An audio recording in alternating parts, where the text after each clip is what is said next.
मतलब अंदर में मारपीट हो रहा था, देखते थे वो मरा हुआ है। मेरा भांजा सो गया, बार बार यहाँ से फ़ोन किया, इसके बाद वो जो है लड़का उठ करके आ गया। लोग सोच सकते हैं कि मेरा तो सब दुश्मनी होगा घर में। हेलो गाइस, आज की वीडियो में सभी का स्वागत है।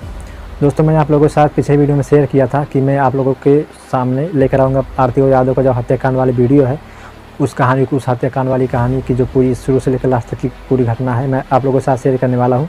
दोस्तों, चलिए वीडियो को शुरू करते हैं। दोस्तों, इस प्रेम कहानी की शुरुआत होती है साल 2020 से और आज का टाइम चल रहा है 2022। लड़के का नाम था छोटू यादव, लड़की का नाम था आरती यादव। दोस्तों, ये जो प्रेम कहानी की घटना वाली बात है, ये है दोस्तों बिहार के अररिया ज़िले के रानीगंज में एक छोटा सा गाँव है जिसका नाम बताया जा रहा है बड़ौवा। तो बता दें, आरती की एज है 19 साल और छोटू यादव की एज है 21 साल। और दोस्तों, बात करें फैमिली के बारे में तो छोटू यादव की फैमिली में किसी को जानकारी नहीं थी कि छोटू यादव किसी आरती नाम के लड़की से प्रेम करता है। और दोस्तों, जहाँ पे आरती यादव का घर था बनाम, वहीं पे दोस्तों छोटू यादव का ननिहाल भी था, यानी कि उनके मामा भी वहीं पे रहते थे। उनके आरती यादव के घर के 2 घर के बगल में उनका घर था, यानी कि छोटू यादव के मामा का घर आरती यादव के घर के 2 घर के बगल में था। और दोस्तों, आरती के घर में पूरी फैमिली जानती थी, केवल उनके पापा को छोड़ के। और दोस्तों, आरती के बयान के अनुसार मैं आपको बता रहा हूँ कि उनके फैमिली में कोई मतलब चाहता नहीं था कि उनका शादी छोटू यादव से करा दिया जाए। मेरा मायके से कोई सपोर्ट नहीं था कि तुमको वहाँ शादी करेंगे। तो दोस्तों, आरती यादव की जो भाभी है उनका नाम है रूबी। वो छोटू यादव के पास कॉल करती हैं कि आप यहाँ पे आ जाइए, आपके और छोटू मतलब आपके और आरती के बारे में, शादी के बारे में बात करनी है, सहमति लेनी है, आपस में समझौता करके आप दोनों की शादी करा दिया जाएगा। फिर दोस्तों, छोटू यादव अपने पिताजी से राय लेता है, उन्हें बताते हैं कि मैं जा रहा हूँ मामा के घर। वो इन्हें बताते हैं कि उनकी भाभी ने मुझे बुलाया। वो बताते हैं कि मैं अपने मामा के घर जा रहा हूँ। जो छोटू यादव के पिताजी हैं वो समझते हैं कि हाँ अपने मामा के घर जा रहे हैं, तो उनको कह देते हैं ठीक है चले जाओ। हमको तो यहाँ से बोल के गए कि मामा के घर में जा रहे हैं। फिर दोस्तों, छोटू यादव वहाँ से चले जाते हैं अपने मामा के घर। और फिर वहाँ पे दोस्तों मामा के घर से आरती की जो भाभी है रूबी, वो वहाँ से उन्हें बुलाती है अपने घर। मतलब उनके घर से 2 घर के पास उनका घर था, छोटू यादव के मामा के घर था।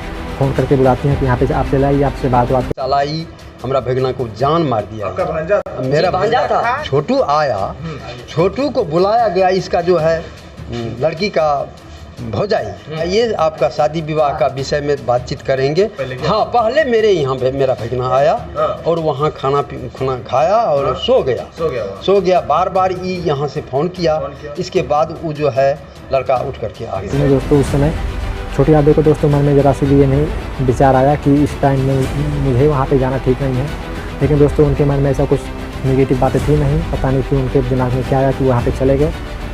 फिर दोस्तों, जाने के बाद में आपको बता दें कि जिस दिन वहाँ पे छोटू यादव गए, मतलब रात के टाइम था, उसी रात के सुबह में आरती यादव का एग्ज़ाम था, उनको पेपर देने जाना था। फिर दोस्तों, जब आरती यादव उनको सामने देखती है, उनको कहती है कि आप यहाँ पे कैसे, तो वो बताते हैं कि आपकी भाभी ने मुझे कॉल करके बुलाया कि आपके और आरती यादव के बारे में बातें करनी है, शादी के बारे में सहमति लेनी है। फिर दोस्तों, आरती यादव के मन में डाउट होता है, उनसे कहती हैं कि प्लीज़ आप यहाँ से चले जाइए। उनका जो इरादा, उनका मकसद कुछ और टाइप का है, आप यहाँ पर आपको इतना खतरे से खाली नहीं है। लेकिन दोस्तों, छोटू यादव आरती यादव की बात नहीं मानते हैं और वो चले जाते हैं उनके घर। और दोस्तों, फिर आरती जाते ही फिर आरती की जो भाभी है उनके हस्बैंड, मतलब अपने हस्बैंड को जगा देती है, यानी कि आरती के भैया को जगा देती है और बोल देती है कि यहाँ पे जो लड़का आया छोटू यादव, वो गलत विचार से आया है। और दोस्तों, फिर तुरंत आरती यादव को दूसरे रूम में बंद कर दिया जाता है और छोटू यादव को अलग रूम में बंद कर दिया जाता है। फिर दोस्तों, आरती यादव के भैया और उनके जीजा उस रूम में बंद कर देते हैं। उस रूम में दोस्तों आरती के भैया और जीजा थे, आरती का ऐसा कहना है। और फिर दोस्तों, आरती एक रूम में अलग से परेशान होती है और चाहती है कि मैं जाके किसी से बताऊं। पहले उनको उतना नहीं ध्यान में रहता है कि मतलब कोई ऐसी बात करेंगे, उनके मन में नेगेटिव बातें नहीं थी। अगर उनको पता होता कि इस टाइप की घटना मेरे बॉयफ्रेंड के साथ घटने वाली है, तो डायरेक्ट वहाँ से जब निकलती तो डायरेक्ट वो प्रशासन के पास कॉल करती, 100 नंबर पर कॉल करके प्रशासन को बुला लेती वहाँ पे। लेकिन दोस्तों, उनके दिमाग में ऐसा था नहीं और ना ही उनके मन में आया कि मैं प्रशासन को कॉल करूँ। फिर दोस्तों, धीरे धीरे आवाज़ होने लगी, शोर होने लगे। फिर दोस्तों, आरती यादव छोटू के मामों को बताती है कि यहाँ पे ऐसा बात हो गया, आप जल्दी यहाँ से चले आइए। आरती फिर कहती हैं कि मामा शायद यहाँ पे आए थे और मेरे पिताजी ने उन्हें बोलकर डांट के यहाँ से खदेड़ दिया था। फिर दोस्तों, आरती को उसी रूम में ज़बरदस्ती बंद कर दिया जाता है। फिर उस अलग वाले रूम में छोटू को दोस्तों बहुत तड़पा उनकी हत्या की जाती है, मतलब उन्हें बिजली के करंट के द्वारा उनका देहांत कर दिया जाता है।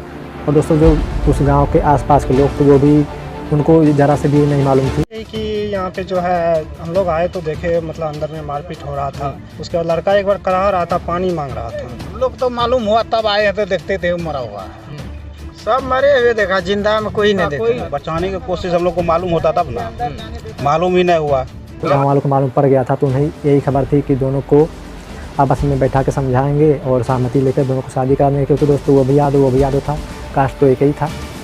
और इस तरीके से गांव वालों ने मतलब उतना जोर नहीं दिया। नहीं तो अगर गांव वालों को ये बात मालूम होता कि उनके साथ इस तरह की घटनाएं घटने वाली, उनका मौत हो जाएगा, ऐसा हो जाएगा, तो दोस्तों गाँव वाले ज़बरदस्ती दरवाज़ा तोड़ देते रूम से, उन्हें सब समय से पहले निकाल के उन्हें हॉस्पिटल में एडमिट करते तो और ठीक हो जाते और आरती के साथ होते इस समय। लेकिन दोस्तों ऐसा उन्हें मालूम नहीं था, उन्होंने ऐसा कुछ किया नहीं।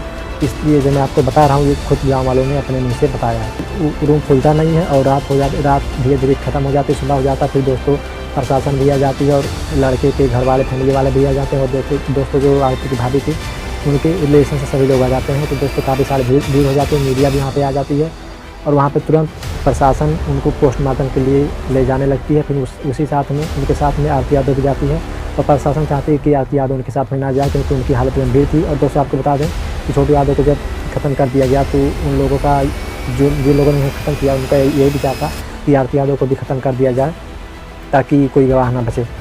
कहानी ख़त्म हो जाएगा तो कोई क्या कर लेगा जान के। आरती यादव के ऊपर भी जानलेवा हमला हुआ, लेकिन आरती यादव शुक्र है कि आरती यादव भी जीवित। फिर दोस्तों वहाँ से आरती यादव को हॉस्पिटल में एडमिट कर दिया जाता। फिर आरती यादव हॉस्पिटल में रहती है और यहाँ पे आरती यादव के पिता को प्रशासन गिरफ्तार करके ले जाती है, आप लोग सीन में देख सकते हैं। और दोस्तों आरती यादव को जहाँ पे हॉस्पिटल में एडमिट किया जाता है वहाँ पे दोस्तों काफ़ी सारी मीडिया जाती है, उससे सवाल पूछताछ करती है। काफ़ी मीडिया वाले पूछते हैं, न्यूज़ वाले पूछते हैं कि आप ये बताइए कि आप कहाँ जाना चाहती हैं, छोटू के घर जाना चाहते हैं या फिर अपने घर जाना चाहते हैं, अपने माता पिता के साथ। तो दोस्तों आरती यादव कहती है कि मैं वहाँ पर क्या करूँगी जाके, वहाँ पर मैं नहीं जाऊँगी, मैं जाऊँगी तो छोटू के घर पर ही जाऊँगी। मैं वहाँ पे जाऊँगी, वहाँ पे मुझे जिस तरीके से रखेंगे बेटी बना के या बहू बना के मैं वहाँ पे रह लूँगी, लेकिन मैं वहाँ पे नहीं जाऊँगी। मतलब कि आप अपने माता पिता के पास जाना चाहती हैं कि नहीं? कौन माता पिता है? कोई नहीं है। हमको माता पिता उमेश यादव है, राधा देवी है। लड़का के पिता आपके माता पिता हैं? हाँ, मेरा माता पिता वो रहता तो मेरा जान नहीं ले जाता। दोस्तों वहाँ से मीडिया चली जाती है, फिर आरती चली जाती है छोटू के घर। फिर छोटू के घर जब आरती चली जाती है तो वहाँ पर भी दोस्तों मीडिया जाती है आरती से काफ़ी सारे सवाल पूछने के लिए। छोटू की जो हत्या हो गई थी उनके बारे में पूरी जानकारी लेने के लिए, जानकारी इकट्ठा करने के लिए काफ़ी सारे मीडिया वहाँ पे जाते हैं। लेकिन दोस्तों गंभीर हालत में होने के कारण आरती मतलब बयान देने में या फिर उनसे न्यूज़ रिपोर्टर से बात करने में सक्षम नहीं थी, इसलिए वो रूम में ही थी। तो उनके बजाय उनके जो छोटू के पिताजी थे उनसे मीडिया वाले, न्यूज़ वाले उनसे पूछताछ करते हैं। काफ़ी सारे उनसे काफ़ी समय तक उनसे बातें होती रहती हैं। फिर दोस्तों उनका यही कहना है कि उन्हें न्याय मिलना चाहिए। इस तरीके से काफ़ी सारी मीडिया आती जाती रहती है। अभी भी वो प्रोसेस अभी भी जारी है। डेली उनके घर पे मीडिया आती जाती रहती है और प्रशासन अपना काम कर रही है। तो दोस्तों यही था आज का जो वीडियो, और जो मैंने आप लोगों को शुरू से लेकर लास्ट तक समझाया, अपने लैंग्वेज के हिसाब से आपके साथ एक्सप्लेन किया। तो दोस्तों उम्मीद करता हूँ आपको समझ में आ गया होगा। और दोस्तों अगर आरती यादव के इस कांड के बारे में, छोटू की हत्या के बारे में अगर कोई अपडेट आता है तो मैं आप लोगों के साथ ज़रूर शेयर करूँगा। तो दोस्तों फिर मिलते हैं नेक्स्ट नॉलेज वीडियो के साथ में, तब तक के लिए बाय दोस्तों।